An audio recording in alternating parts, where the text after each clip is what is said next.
Yo, kumusta kayo? Tagal-tagal ako di gumawa ng video, di ba? Actually, I am not feeling well. I'm not feeling well emotionally. Madami kasi akong iniisip ngayon eh. Pero heto ako. Gagawa pa rin ng mga videos para sa inyo. Siguro dahil marami lang akong iniisip, yung mga kagaya ng na-excite ako or natatakot ko anong pwede mangyari this 2024. Kasi ilang weeks na lang, it's 2024 na. Sobrang dami at magulo lang talaga ngayong mga ilang araw na. Kasi madami akong iniisip about the upcoming business at sa mga gagrab ko mga opportunities. Siguro parang ito yung patikim sa akin ng 2024 na darating sa akin at hindi ko alam kung paano ko sasabay-sabayin. Parang mga ganun. Pero I hope eventually it will come to a realization maging okay lahat-lahat. At sana nandyan pa rin kayo makikinig. Kasi kahit paano habang nakikita ko may mga nanonood, natutulungan nyo rin ako. Thank you. So bali ngayon, pag-uusapan naman natin ang 3 signs na linalove bomb ka ng tao. This is Mr. T, your safe space. And I'll help you to treat yourself with love, kindness, and acceptance. Pero bago yun, ano ba yung love bombing? Kasi parang new term to sa karamihan, di ba? Love bombing. Sabi ni Google, love bombing is a tactic in which someone bombs you with extreme displays of attention and affection with the intent to manipulate you. Hindi siya totoong pag-ibig. Narcissistic approach siya eh. Okay? Yung parang may kailangan lang siya at pag nakuha niya na yung kailangan niya at yung gusto niya sa'yo, iiwan ka na lang. Ganun yun eh. So eto na. Let's go. B-roll. Yo, it's Mr. T. Just call me your baby. It's okay for me, right?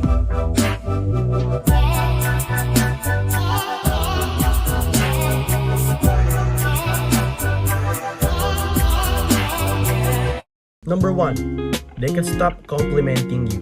Pag sobra-sobra na kasi yung pagpuri sa'yo at admiration. At sobra-sobra na rin yung pag-express ng nararamdaman niya. In just a short period of time, love bombing yon.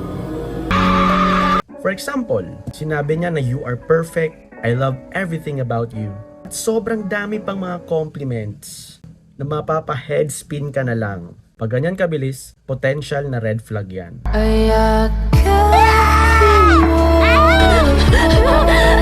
At ang feelings niya kasi are not genuine in most cases. Pero hindi naman kasi lahat ganito. Yung iba na love at first sight in just a short period of time na nakikita yung importance mo since may mutual feeling and communication kayo. Pwede natin gawin example ako. In just a short period of time, like 1 month. 1 month. It's hard for me to say. Na-feel ko na yung attachment namin sa isa't isa.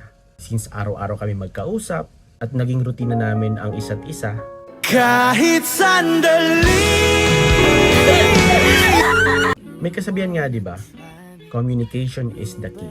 Making love, sex, dreams. Number 2, papaulanan ka ng phone calls and text messages. 24/7 magme-message at tatawag. Gusto niya palagi nakakausap ka. At yung attention mo parating nasa kanya. Ang gusto niya.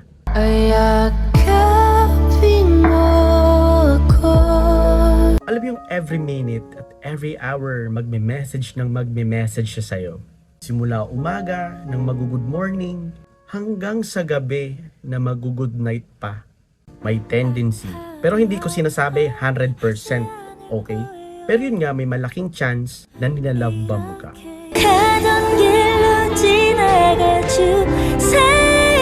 Minsan din pag di ka nagre-reply, magagalit siya.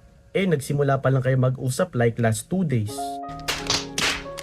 It's hard for me to say. I'm jealous of the way. Kaya ang tendency is nilalove bomb ka talaga. As for me naman, nung high school siguro ganun ako. High school yan na. Baka iniisip nyo hanggang ngayon ginagawa ko pa. Pero I can't say na love bombing yon since gusto ko talaga yung taong yon. Okay. At gusto ko parati nakausap siya. In the long run, I realized na mali din naman pala yon. Since may buhay din naman tayo, at may buhay din siya. Pero sa mga LDRs, sa latest kasi na na-encounter ko, LDR kami, At I make sure din naman kahit pag free time ko, saka lang ako magchat-chat. Or minsan kung gusto kong tumawag, kahit hindi niya talaga sinasagot yung phone call ko. 가던 길로 지나갈 주세요. At least, alam niyang iniisip ko siya kahit sa sobrang busy ng araw ko. Making love, sex, dreams, O kasi wala akong ginagawa masyado araw-araw. Since yung business ko ay may nag-work para sa akin doon. Kaya nagkakaroon ako ng maraming free time. Kaya marami din akong time para mag-call or chat sa kanya. Maintindihin akong guy eh. Pag alam ko na busy ang araw niya, at minsan umaabot ng 10:30 PM pa, naghihintay pa rin ako hanggang sa maging hindi na siya busy. Ayakapin mo ako. Wala naman problema sa akin eh, since if you trust the person, nothing will ever go down between you two. 1, 2, 3 back the fuck up. Number 3, they want commitment and they want it now.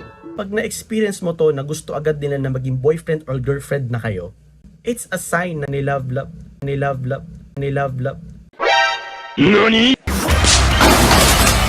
Stop it.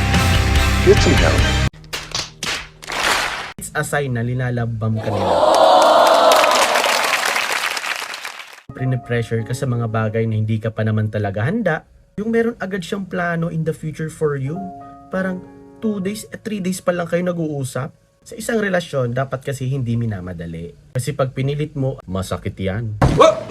Charot! Kapag pinipilit ka at minamadali ka na maging kayo, it's really a sign na love bombing yon. Gawin ulit natin na example yung recent experience ko. Anak ka ng pu. Anak ka. Umabot ata sa point na gusto ko na maging girlfriend siya. aking diwata. Ikaw ang pinakamaganda, pinagmamasdan kita. Yun yung tumas na parati na kami magkausap. She already know about me. She knows when I'm down. She knows when I'm not okay. She knows my weakness and all. At kung ano nagpapasaya sa akin. Alam mo naman na ikaw lang, di ba? Aking diwata. Ikaw ang pinakamaganda, pinagmamasdan kita. Yun yung point na parang gusto ko na siya maging akin officially. Aking diwata. Ikaw ang pinakamaganda, pinagmamasdan kita. But never ko siyang pressure. Sabi ko naman sa kanya, I can wait until you're ready. Aking diwata. Ikaw ang pinakamaganda, pinagmamasdan kita para And I don't think na dito sa part ko na nilalove bomb ko siya. Mabot na rin sa point yun na parang sinabi ko sa sarili ko, pag mahal mo siya, papakawalan mo siya. kahit sandali. Para din naman sa sarili niyang kasiyahan. At kapakanan, syempre. Kaya heto, may sikreto akong sasabihin sa inyo. Alam nyo ba? Makinig ka.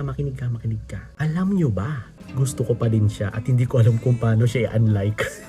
Ako maging reserva ng pag-ibig. Comment naman kayo kung paano mag-unlike or unlove ng isang tao. So hanggang dito na lang muna tayo. Sana nag-enjoy at natuto kayo sa aking mga sinabi. This is Mr. T at lagi mong tatandaan, mahalaga ka.